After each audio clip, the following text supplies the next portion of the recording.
बिहार की सियासत में पिछले दिनों जो घमासान मचा उससे हर कोई वाकिफ है। अब जब नीतीश कुमार बिहार के सीएम की कुर्सी फिर से संभाल चुके हैं, ऐसे में वो विपक्ष को एकजुट करने में लगे हुए हैं। अब बिहार के सीएम नीतीश कुमार दिल्ली पहुंच विपक्ष के नेताओं के संग मुलाकात कर रहे हैं।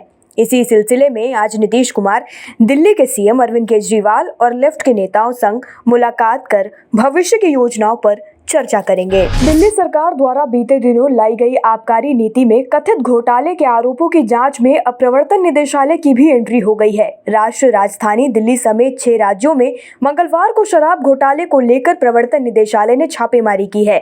मिली जानकारी के अनुसार ईडी ने दिल्ली के अलावा दूसरे राज्यों में भी छापेमारी की है। बताया गया है कि 30 से ज्यादा जगहों पर छापेमारी चल रही है। दिल्ली आबकारी नीति मामले में कुल 30 से ज्यादा लोकेशन पर छापेमारी की जा रही है। ईडी मुख्यालय के रिपोर्ट के मुताबिक मनीष सिसोदिया के आवास में फिलहाल छापेमारी नहीं हो रही है। रिपोर्ट की माने तो ईडी अधिकारियों के मुताबिक दिल्ली समेत उत्तर प्रदेश के लखनऊ, हरियाणा के गुरुग्राम, चंडीगढ़, मुंबई, हैदराबाद, बेंगलुरु, उन सभी जगहों पर छापेमारी फिलहाल चल रही है। भारत के 4 दिवसीय दौरे पर आई बांग्लादेश की प्रधानमंत्री शेख हसीना को रोहिंग्या शरणार्थियों के मुद्दे पर पीएम मोदी से मदद की आस है। उन्होंने सोमवार को कहा कि भारत रोहिंग्या शरणार्थियों के मुद्दे से निपटने में बांग्लादेश की मदद करने के लिए बहुत कुछ कर सकता है।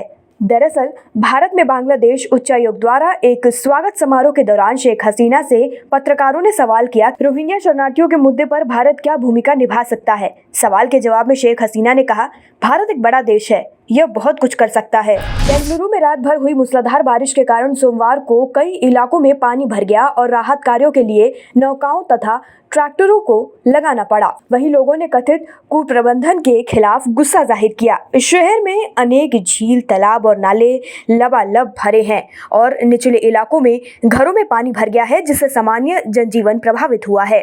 बाढ़ग्रस्त सड़कों पर गुजरने में और अपने गंतव्यों तक पहुंचने में बेंगलुरु वासियों को बहुत मशक्कत करनी पड़ी। हवाई अड्डा भी जलभराव से अछूत नहीं रहा। कर्नाटक के मुख्यमंत्री बसवराज बोम्मई ने बेंगलुरु में लगातार हो रही मूसलाधार बारिश के बीच सोमवार रात कहा कि सरकार ने शहर में बाढ़ की स्थिति से निपटने के लिए 300 करोड़ रुपए जारी करने का फैसला किया है। हिजाब विवाद पर सुनवाई करते हुए सुप्रीम कोर्ट ने सोमवार को कहा कि पगड़ी हिजाब के बराबर नहीं है, यह धार्मिक नहीं है, इसकी तुलना हिजाब से नहीं की जा सकती।